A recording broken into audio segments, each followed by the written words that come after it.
tak pamerke. Aku ra iso yen kon gawe-gawe. Jujur saonone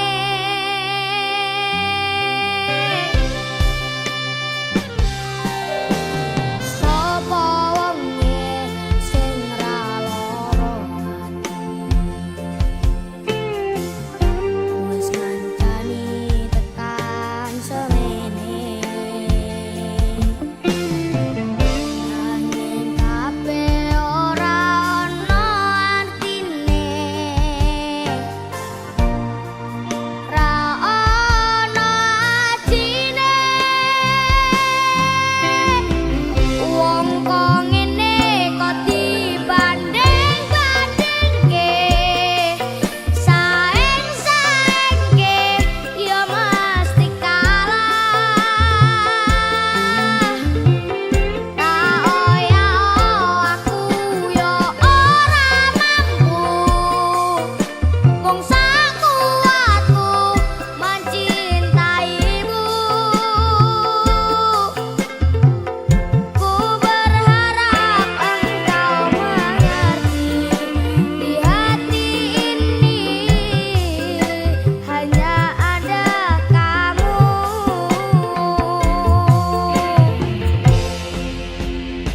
Aneka musik.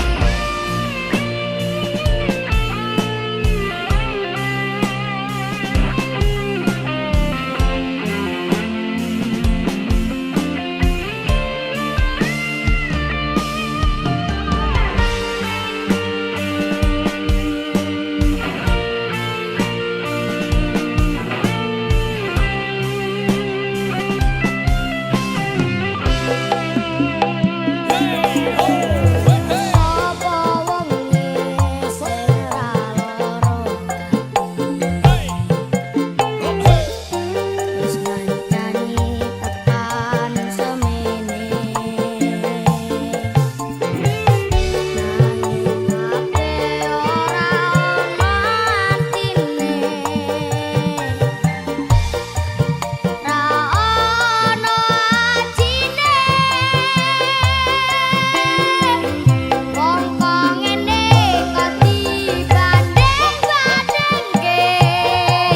Saeng-saengke ya mesti kalah.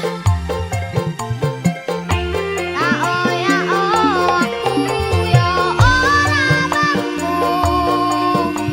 Wong sakuatku mencintaimu.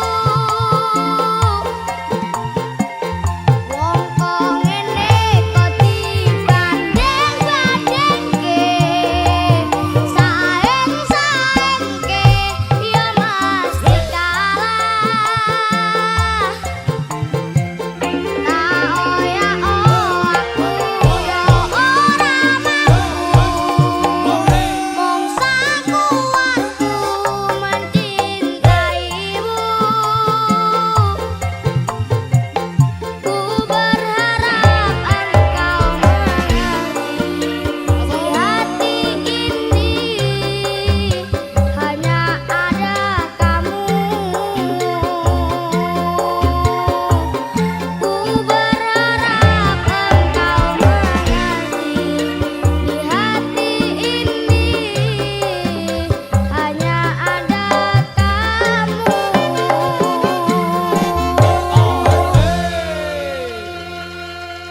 Pelajaran dengan teknik penugasan proyek dilakukan dengan tahap-tahap sebagai berikut. 1. Kegiatan awal, perencanaan kegiatan. 2. Melakukan kunjungan untuk mencari data di lapangan. 3. Kegiatan pasca kunjungan, membuat laporan tertulis tentang hasil kunjungan. Assalamualaikum warahmatullahi wabarakatuh. Perkenalkan, nama saya Albertus Roy Suardiono, mengajar di unit kerja SMP 61 Atap Cikulur. Saya akan melaksanakan uji kinerja PPG dalam jabatan tahun 2022 LPTK Universitas 11 Maret.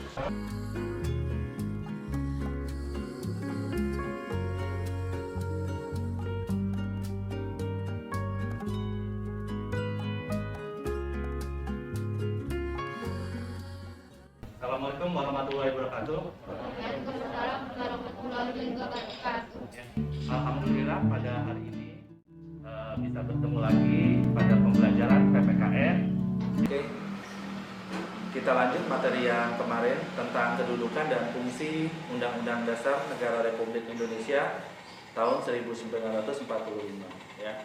Seperti kalian ketahui bahwa materi pada hari ini tujuan pembelajaran yang akan Bapak sampaikan bahwa kalian nanti dapat menelaah kedudukan pembukaan Undang-Undang Dasar Negara Republik Indonesia tahun 1945 dan penerapannya kepada lembaga-lembaga yang melaksanakan aturan dari undang-undang tersebut ya. Jadi bahwa undang-undang itu adalah dasar sumber hukum di negara Republik Indonesia ya. Jadi itu nanti terbit ada peraturan-peraturan di bawah undang-undang ya, tapi mengacunya pada Undang-Undang Dasar 1945 ya gitu. Kalian seperti kemarin kita mempelajari tentang tata urutan perundang-undangan ya. Jadi pada hari ini itu masih berkesinambungan ya. Jadi satu antara yang lain materinya saling berhubungan ya.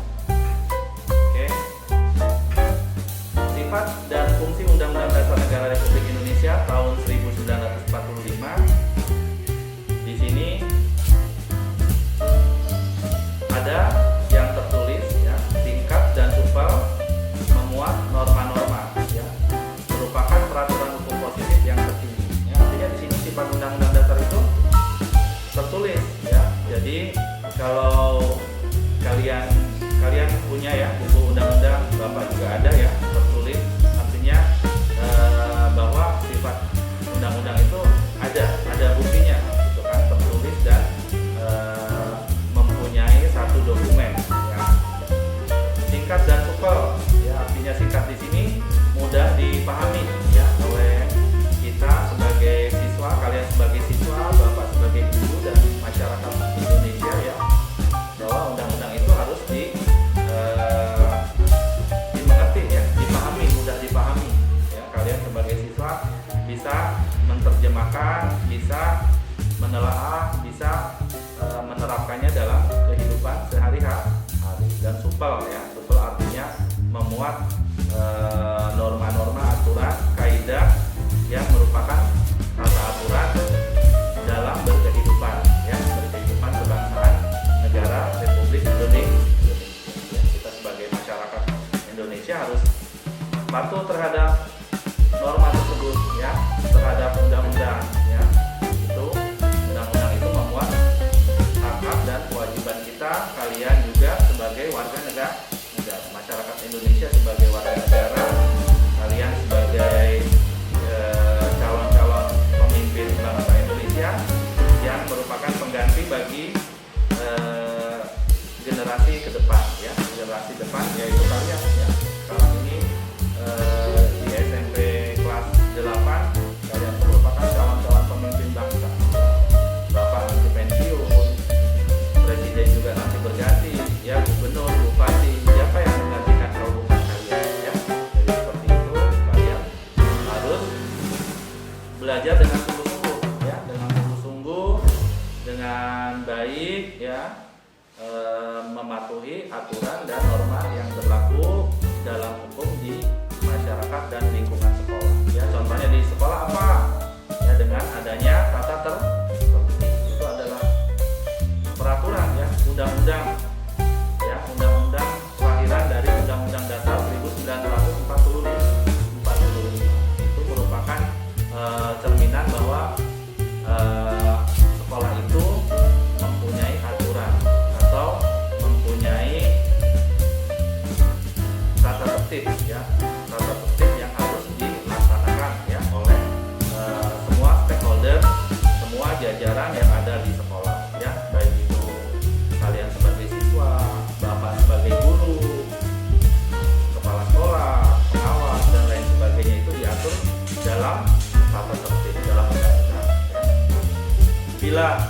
kalian tidak mematuhi undang-undang tersebut atau peraturan di sekolah, contohnya, ya kalian akan mendapatkan sanksi. Sanksi itu berbagai macam ya. Ada sanksi tertulis dan ada juga sanksi teguran ya. Misalkan kalian kurang disiplin, ya. Masuk sekolahnya terlambat dalam upacara bendera, ya. Kalian nanti akan diberikan mungkin pertama akan ditegur ya, ditegur oleh gurunya, oleh piket ya. Nanti bapak kan gantian ya selama 1 minggu sekali itu piket. Kalian nanti yang kesiangan pada waktu upacara siapa saja akan dicatat dan dikumpulkan di halaman sekolah, ditanyakan apa alasan kalian sampai terlambat seperti itu ya. Peringatan sampai 3 kali ya tata tertib itu. Dan kalau masih seperti itu aja, ada apa dengan dengan karakter kalian sampai bersikap yang tidak mematuhi aturan kedisiplinan ya. Nanti mungkin akan dipanggil oleh bapak konsultasi dengan konseling ya, dengan wali kelas, dengan wakasek kesiswaan untuk memberikan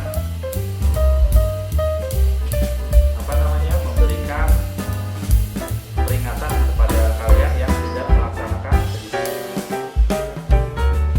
Ya. Merupakan peraturan hukum positif yang tertinggi. Nah, tadi ya, sifat undang-undang itu merupakan peraturan hukum yang positif. Jadi, undang-undang itu punya hal yang baik ya. Positif artinya baik ya, dan tertinggi ya. Jadi, sifat Undang-Undang Dasar Negara Republik Indonesia tingkatannya tertinggi ya, paling tinggi di antara undang-undang, peraturan yang lain ya, keputusan presiden, peraturan menteri ya, bupati ya, dan lain-lain. Itu Undang-Undang Dasar Negara Republik Indonesia itu merupakan hukum positif yang tertinggi ya. Dilanjutkan lagi, fungsi Undang-Undang Dasar 1945 di sini fungsinya sebagai apa saja? Silakan yang bisa jawab ya. Ya, sebagai alat kontrol ya, alat kontrol apa tuh fungsinya? Alat kontrol negara terhadap tindakan terhadap apa?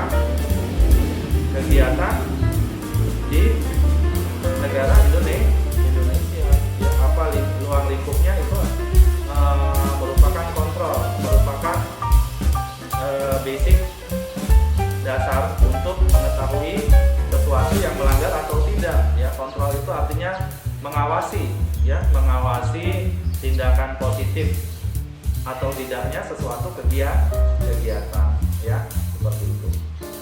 Sebagai pengatur juga ya, mengatur tata kehidupan masyarakat Indonesia ya, mengatur misalkan kalian ya sebagai peserta didik ya, itu apa hak dan kewajiban kalian ya, mempunyai hak untuk mendapatkan pengajaran dan pendidikan ya, dari bangku sekarang PAUD juga udah mulai belajar ya. PAUD kalau orang tuanya sibuk dititipkan ya, PAUD ada taman kanak-kanak ya, SD, SMP, SMA sampai kalian kuliah ya, ke perguruan tinggi. Itu merupakan hak kalian sebagai warga negara Indonesia. Mengatur di situ kalian punya hak dan dilindungi oleh negara Republik Indonesia ya. Kalian berhak mendapatkan pengajaran ya, pendidikan.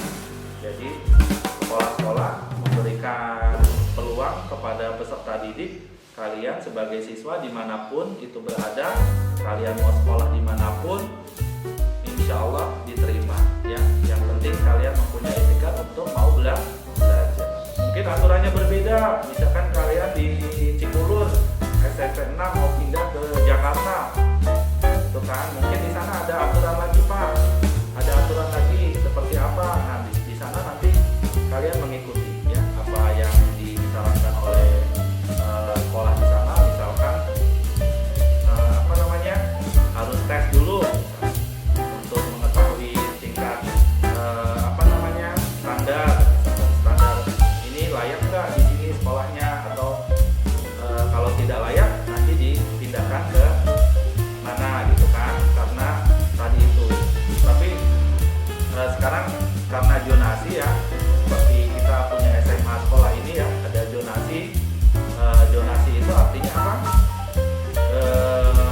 setiap tempat tinggal, kalian misalkan tinggal di Jakarta, ya itu kalian pindah ke sana, sekolah di sana itu harus menerima ya, zonasi ya. Zonasi itu sesuai dengan tempat tinggal, radius ya. Kalau kalian sah warga negara Indonesia mau pindah kemana saja pun diberikan kebebasan ya, dan diberikan kebebasan untuk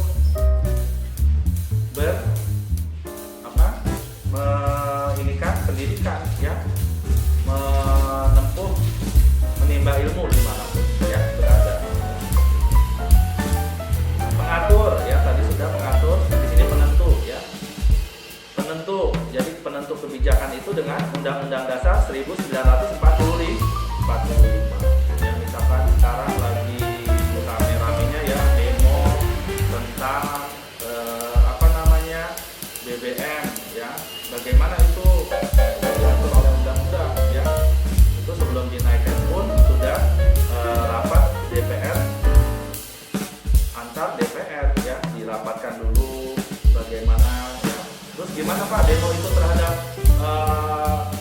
kebudayaan demokrasi kita, undang-undang ya, itu sah-sah saja ya, karena demokrasi itu merupakan untuk mewujudkan satu pemerintahan, itu untuk mewujudkan satu hal yang demokrasi. Jadi berbeda pendapat itu boleh, tapi jangan sampai mahal ya. Kita salurkan kepada Dewan Perwakilan Rakyat ya, masyarakat kita ke Dewan Perwakilan Rakyat untuk menyampaikan aspirasinya ya. Nanti Dewan Perwakilan Rakyat itu akan merapatkan lagi bagaimana masyarakat kita terhadap kenaikan harga BBM yang sekarang ini, terus barang-barang yang melambung tinggi ya di pasaran. Ya itu nanti kalian sebagai siswa cukup tahu saja ya, di TV kalian bisa lihat beritanya ya. Beritanya seperti itu, kalian ikuti ya. Itu merupakan silakan pemimpin bangsa kita ya yang mempunyai kebijakan. Kita di sini kalian sebagai siswa harus belajar saja dengan sungguh-sungguh ya, walaupun kita misalkan ada yang Pak saya kesulitan kemarin belajar online, tidak ada kuota, tidak ada pulsa, misalkan yang bisa bersyukur aja dulu ya di tengah pandemi ini. Semoga pandemi ini dapat berlalu. Dan pada materi hari ini kita akan melanjutkan ya kemarin tentang menelaah peraturan perundang-undangan di Indonesia ya. Kita pada hari ini akan melanjutkan, ada tugas proyek kalian ya. Proyek kalian itu akan mewawancara datang ke Polsek dan rumah tahanan ya. Yang kemarin sudah dibuat kelompok, satu kelompoknya 4 orang ya. Nanti kalian bagi tugas. Nanti ini yang kalian akan tanyakan ya. Pada hari kemarin Bapak akan bertanya ya mengenai materi perundangan. Siapa yang tahu materi yang kemarin dijelaskan? Iya Pak. Ya silakan. Materi kemarin tentang perundangan. Perundangan adalah aturan yang harus dilaksanakan dan dijalankan dalam tata kehidupan masyarakat. Oke, terima kasih jawabannya Ayu, sangat benar ya, bahwa perundangan itu perlu dilaksanakan dan dipatuhi dalam tata kehidupan di masyarakat ya. Oke, itu saja. Kita lanjut ya pada materi selanjutnya. Nanti tujuan wawancara kita pada bab hari ini yaitu tentang tujuan wawancara ya, mencari data sejauh mana masyarakat mematuhi hukum dan perundangan yang telah berlaku ya, mengetahui langsung dari narasumber yang kompeten sejauh mana masyarakat mematuhi peraturan dan pelanggaran yang sering dilakukan di masyarakat ya, mengetahui langsung dampak dari perilaku masyarakat yang melanggar hukum atau asuh. Tujuan pembelajaran pada hari ini yaitu mencari data tentang sejauh mana masyarakat mematuhi hukum dan perundangan yang berlaku ya. Lalu yang kedua, mengetahui langsung dari narasumber yang kompeten sejauh mana masyarakat mematuhi peraturan dan pelanggaran yang sering dilakukan di masyarakat ya. Yang ketiga, mengetahui langsung dampak dari perilaku masyarakat yang melanggar hukum atau aturan ya. Ini tugas kalian nanti wawancara ya. Terus dilanjut lagi ya. Ini daftar pertanyaannya ya. Kalian nanti ke rutan. Ini daftar pertanyaan yang akan ditanyakan ya. Ini ke kepolisian. Terus selanjutnya kalian akan membuat laporan ya. Laporannya berupa PPT yang nanti akan ditampilkan ya dengan secara persentase. Ya mungkin itu saja. Hari ini kalian siap untuk wawancara? Siap tidak? Ya. Untuk minggu depan kalian mempresentasikan di kelas ini. Oke? Ya, sekarang kita siap untuk mempresentasikan wawancara yang kemarin kalian ke Polsek dan Rutan. Oke, siap untuk mempresentasikan? Siap untuk kelompok 1. Silakan tampil ke depan.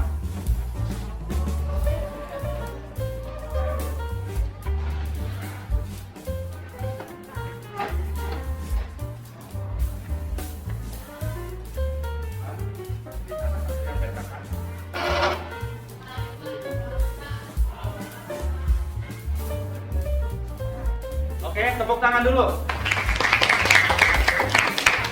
Kelompok 1 akan mempresentasikan wawancara dengan anggota polisi. Ya, monggo silakan. Presentasi kelompok 1. Wawancara dengan anggota polisi. Anggota kelompok 1 Yulina Rahmapanika, dan Agatha Victoria Sari, dan Nazarul Intan Davian Satra 4 demi Akmal. Hasil wawancara. Undang-undang diadakan untuk dilaksanakan dalam tata tertib kehidupan. Setiap pelanggaran akan mendapat sanksi berupa sanksi hukum dan sanksi sosial. Hukuman denda atau penjara dapat dibayar dengan denda tilang pada pelanggaran lalu lintas di jalan. Tadi ini hasil wawancara dengan anggota kepolisian. Silakan kelompok yang mau bertanya, kelompok berapa? Ada. Nama saya Arya Dama Yudanto dari kelompok 3 mau bertanya bagaimana arti tilang itu terhadap peraturan perundang-undangan. Jawabannya, tilang dalam undang-undang kepolisian adalah setiap warga negara yang menggunakan kendaraan tetapi tidak memiliki atau membawa suratnya akan dikenakan hukuman atau penjara. Hukuman penjara tersebut bisa digantikan dengan tilang di pengadilan. Karena Arya, jawaban dari kelompok 1 memuaskan tidak? Memuaskan. Cukup.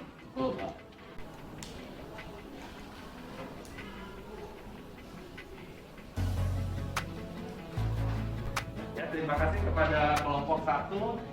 Coba slide selanjutnya, ambil fotonya, lihat kemarin wawancara. Ya, hasil fotonya boleh dilihat dulu ya. Tepuk tangan untuk kelompok 1. Silakan kembali ke tempat untuk kelompok 1. Untuk yang kelompok 1 sudah, sekarang monggo kelompok yang selanjutnya dipersilakan tampil ke depan.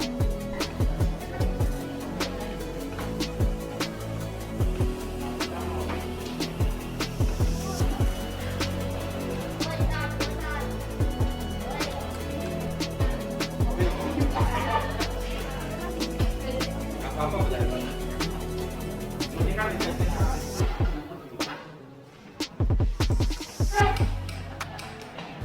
ditulis dulu ya.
dari presentasi kelompok 4 ini, apakah ada yang bertanya?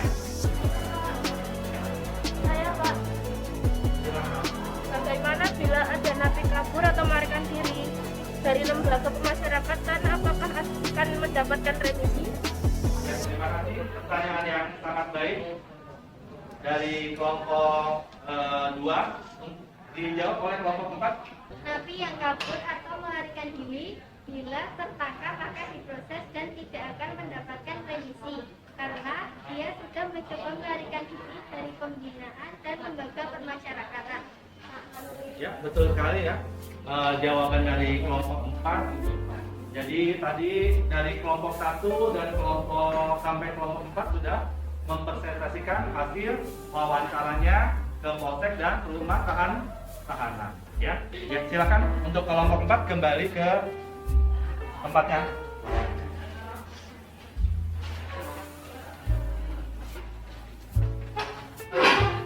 Untuk kelompok 3 bisa menarik kesimpulan dari kegiatan proyek kemarin ya. Kalian sudah mendatangi rutan dan polsek. Untuk kelompok 3 silakan membuat kesimpulan tampil ke depan.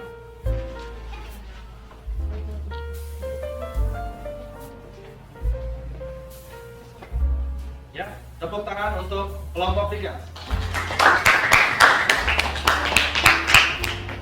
Ya, silakan untuk mempresentasikan nilai-nilai refleksi. Meskipun orang itu sudah menjadi sampah masyarakat, namun bukan berarti hidupnya akan menjadi sampah semuanya. Jika Anda sudah sampai ke titik kesuksesan, jangan merasa sombong.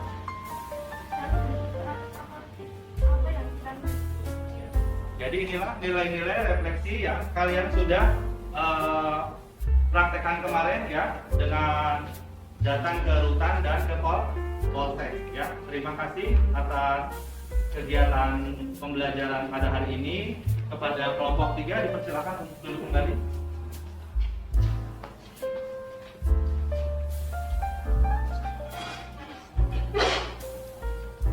Ya, terima kasih kepada anak-anak yang sudah melaksanakan pembelajaran pada hari ini. Kemarin kalian wawancara ya, sangat berarti sekali untuk pembelajaran PPKN ini dan menghasilkan proyek ya, PPT yang kalian hasilkan, kalian bisa mempresentasikan ya. Diharapkan kalian bisa menerapkannya ke dalam kehidupan masyarakat yang akan datang ya. Kesimpulan pelajaran pada hari ini yaitu kita bisa mengetahui tata peraturan perundang-undangan di Indonesia dan mengimplementasikannya kepada masyarakat dengan proyek wawancara yang kalian hasilkan, yaitu dengan PPT yang nanti bisa kalian pelajari dan kalian terapkan di masyarakat. Itu saja mungkin amanat dari Bapak untuk materi hari ini. Dilanjutkan minggu depan. Kita sebelum pulang silakan ketua kelasnya untuk memimpin doa. berdoa menurut agama dan keyakinan masing-masing. Berdoa dimulai. Berdoa selesai. Silakan kepada anak-anakku untuk kembali ke rumah masing-masing. Salam kepada orang tua, jaga keselamatan, doa panjang umur ya, bisa bertemu lagi ya. Assalamualaikum warahmatullahi wabarakatuh. Waalaikumsalam warahmatullahi wabarakatuh.